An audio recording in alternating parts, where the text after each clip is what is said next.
Adventure. Nothing brings a sense of meaning and transformation like an adventure that pushes us beyond our limits and our fears. We crave adventure for the same reason that we crave heroes. Both of them show us our potential to become more. And when we see somebody emerge victorious from their adventure, they're transformed right before us from an ordinary person into a hero. When that happens, they have an almost superhuman glow about them, and we become reverent in their presence. We crave heroes and adventures for the same reason. Both of them show us our potential to become more. Now, when I mean heroes, I'm not talking about people with superpowers and flashy suits. I'm talking about the real people in our lives, the people that inspire us, the people that ask us to reach for a larger and more adventuresome self, the people that show us our potential and the ways that we can reach it. That brings us to our first hero problem. Because there's two types of heroes out there. There's a type of hero that inspires us to action. We see them do something amazing. We're like, oh my God, that's so cool. I want to do that. How do I do that? How do I make that happen in my own life? But then there's another type of a hero. They're just as impressive, but they don't motivate us to go on an adventure. They leave us sort of passively worshiping them. We're inspired by their adventure and the awesomeness of it, but it doesn't push us to go on an adventure. Now, why is that? Why is it that some heroes actually spark us to go on an adventure, to step into our hero, while other heroes leave us sort of passively longing for a glory that seems beyond us? More importantly, what happens when we become someone else's hero? I'm sure at some point everybody here has played the role model or the hero for somebody, whether you were a class president, an older sibling. I know that parents and their children regularly play the hero for each other. Children regularly play the hero for their parents by living up to and living out the ambitions and the dreams that their parents were unable to do themselves. And I know that every role model says that there's this feeling of heaviness with being admired and respected, that there's this weight to it. So what exactly are we carrying when we become somebody else's hero? More importantly, what might we be giving away when we make somebody else into our hero? Now, according to Carl Jung, what we are giving away is our own unrealized potential for greatness. Working as a therapist, Jung found that while it was relatively easy to pull someone's faults or limitations into their awareness and make them acknowledge those, whenever he tried to pull someone's genius into the light and make someone acknowledge their potential to be amazing, they would fight every step of the way. Last time I was up here doing a TEDx for UD, I was talking about the personal shadow. And this is the part of our personality where we sort of push away all the things that we don't like about ourselves, all these denied traits that embarrass us and make us feel ashamed. Sometimes to escape those feelings, we'll take that denied trait and we'll project it onto somebody else, and we'll accuse them of something we deny in ourselves. We'll say, that person's greedy, I'm not greedy. He's lazy, I'm not lazy. Now with heroes, we don't project shameful traits. We project traits that we don't think we're good enough to claim. We project things that we think are too noble for us. I became interested in the gold shadow teaching interpersonal communication classes here at the University of Delaware. And I often heard the same story from many of my students, especially when they talked about living with their parents and their siblings. I always feel, they would say, like I have something I have to live up to, and I can feel the weight of it. Why does being someone's hero come with this mix of feeling admired, but also this heaviness, this feeling of weight? What are we carrying when we become somebody else's hero? More importantly, what are we giving away when we make somebody else our hero? According to Carl Jung, we are giving away our unrealized potential, those parts of ourselves that we are so afraid to use, we are so afraid to embody. So now what do we need to do? We need to start looking at the heroes in our lives. We need to realize that when we engage in hero worship, we're ascribing a value to this person that represents some part of our own potential to be great that we're afraid to see.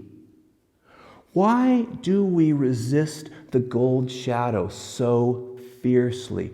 Why are we so afraid of this potential? If someone were to force us to acknowledge that some piece of greatness that we project onto one of our heroes is actually a piece of our own greatness, now we're obligated. Now we're obligated to do all of the suffering and the struggling and the sacrifice to turn that potential into a reality. This is the fear that we face. We fear the derision of other people on our quest towards something noble. We fear all of the self-doubt, the possibility of failure, the loneliness of walking your own path. So we leave our gold in the dark, or we project it away onto a hero where we don't have to feel responsible for it anymore. Let's say you're 13 years old and you go into the fortune teller's tent and you want to know what you're going to be when you grow up. So what am I going to be? And the fortune teller says, oh my gosh, you're going to be this amazing thing. You're going to cure cancer. You're going to save millions of people. Everybody's going to know your name. You're going to be this big hero. And you're like, all right, when do I start? And so, well, first you got to finish high school. And you're like, oh. Well, then you got to do 4 years of college. You're like, oh, okay. And then about 10 years of med school. And you're like, okay, when do I get to save the world? Well, actually, let me look in here. You start your own independent lab. You live in total obscurity. No one knows who you are. You're almost in poverty. You die alone, not really knowing if you've discovered anything. But then 10 years later, some researchers find your notes, and they complete your research, and you get to cure cancer posthumously. Still ready to cure cancer? Mythologist Joseph Campbell tells us that the highest function that a hero can provide for us is to show us a piece of our own unrealized potential for greatness. So think about heroes as rungs on the ladder of our own growth. And every time we can reach out and pull a piece of psychological gold off of our hero, every time we can claim some of that greatness for ourselves, we take one step closer to being our more heroic and adventuresome self. So ask yourself, who are my heroes? Which are the ones that really inspire me to action and to step up to challenges? Which are the ones that just leave me safely projecting all my glory away? Here's our next problem. What happens when someone else makes us their hero? What are we supposed to do when someone starts projecting their unlived life on us and their psychological gold on us? What are we supposed to do with that? Well, the first thing to remember is this person has given us something that does not belong to us. This is their potential for greatness, not ours.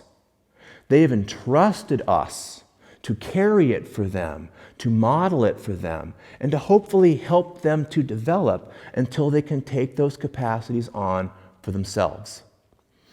Everybody who's ever been a role model always knows that you have to be careful with someone's admiration. We don't want to be careless or cruel to the people that look up to us. If we break someone's admiration of us, if we drop their gold, it not only breaks their faith in us, it breaks their faith in themselves. It breaks their trust in themselves and their abilities to grow and develop. So caution is the highest order of the day.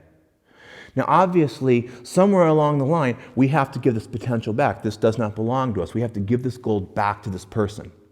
And sometimes this happens very naturally. The person matures, they come into their own emotions, their skills develop, they step up to challenges, and you can start to feel the transfer begin. As they take their potential back, ours starts to drop. And some of us have been in this situation where we've mentored and helped and taught people, and then one day we kind of notice that shine of worship they had for us is kind of dimmed.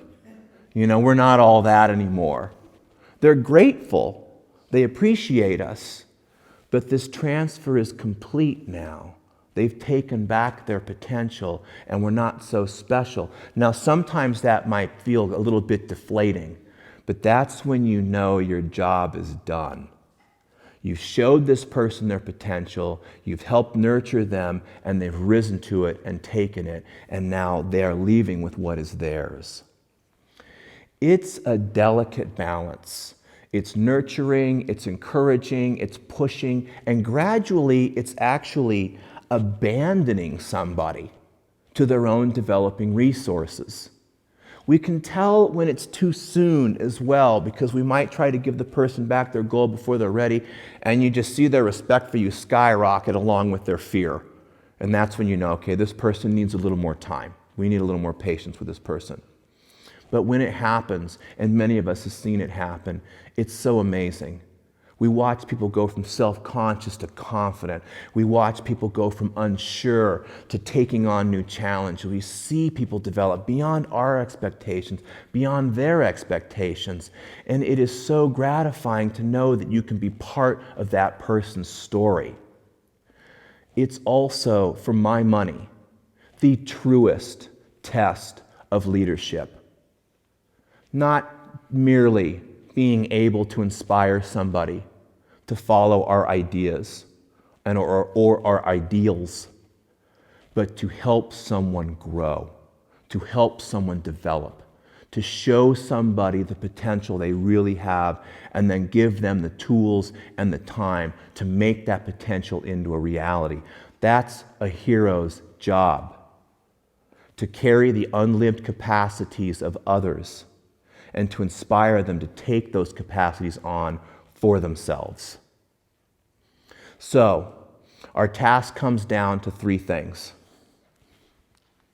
First, know your heroes. Which are the ones that inspire you to action? Which are the ones that fire up your hero and make you want to go on an adventure? And which are the ones that just leave you projecting all your potential away? 2, claim your gold. What are the characteristics and the traits of your heroes that you find truly mesmerize you? More importantly, what are the risks you have to take? What are the struggles you have to take on? What do you have to do to take that heroic trait and make it part of your own life? 3, when you're carrying someone's gold, when you know someone looks up to you, when you know someone respects you, know also you're carrying something that belongs to them.